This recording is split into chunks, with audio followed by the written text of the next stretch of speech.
My name is Julia Sotas, and I want to talk today about something that the Access Foundation class has changed for me more than anything else. It has changed my reality with relationships. Relationships are a really tricky, difficult subject because we have all of these utopian ideals and fantasies about what's going to happen once we get into a relationship. But then once we get the relationship, we don't really know what to do with the relationship, and the relationship usually crumbles. There are places in the world where the divorce rate is 75%. So it's not something that works really well, especially when you have a 1 in 4 chance of staying married in some places.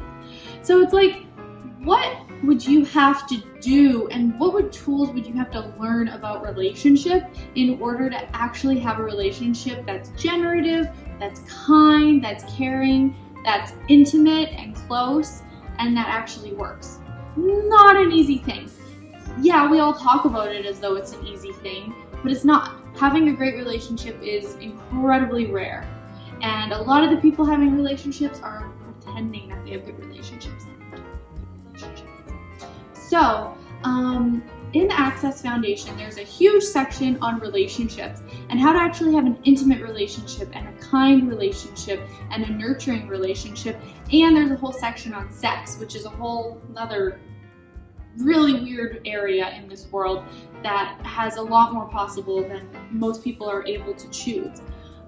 So my favorite tool from the Access Foundation class with regards to relationships is actually being vulnerable with your mate.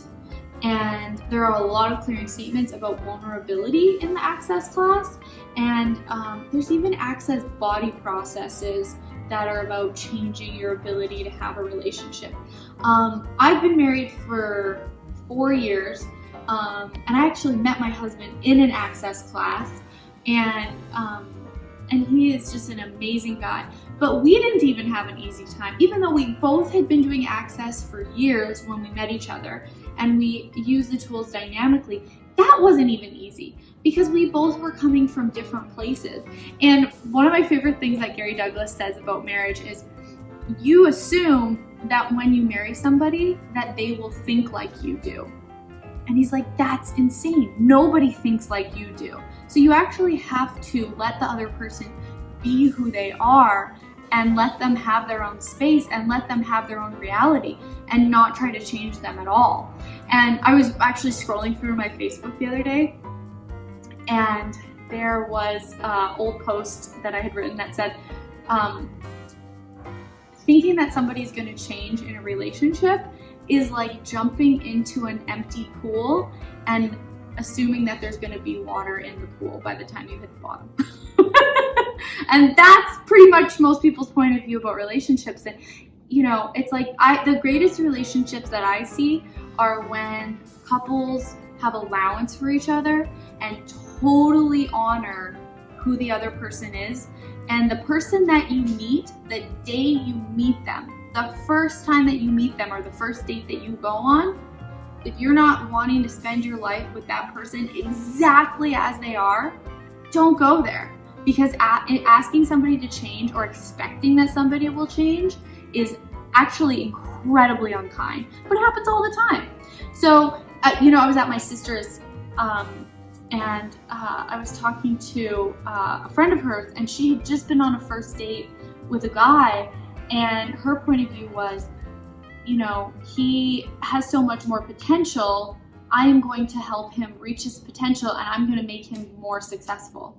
And I was like, are you insane? Like, does he want to be successful? He's the one choosing his life, and he's choosing it as he sees fit.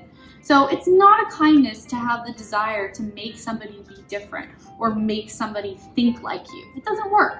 If you want to have a relationship, you have to be willing to always have somebody in your space and always be willing to have allowance for whoever that person is showing up as. Not always an easy thing to do, but with the tools in the foundation class, it becomes a lot easier. So that's my foundation facilitation / rant about relationships. And I'm grateful for all those of you out there. Thanks for watching, and we'll see you next time.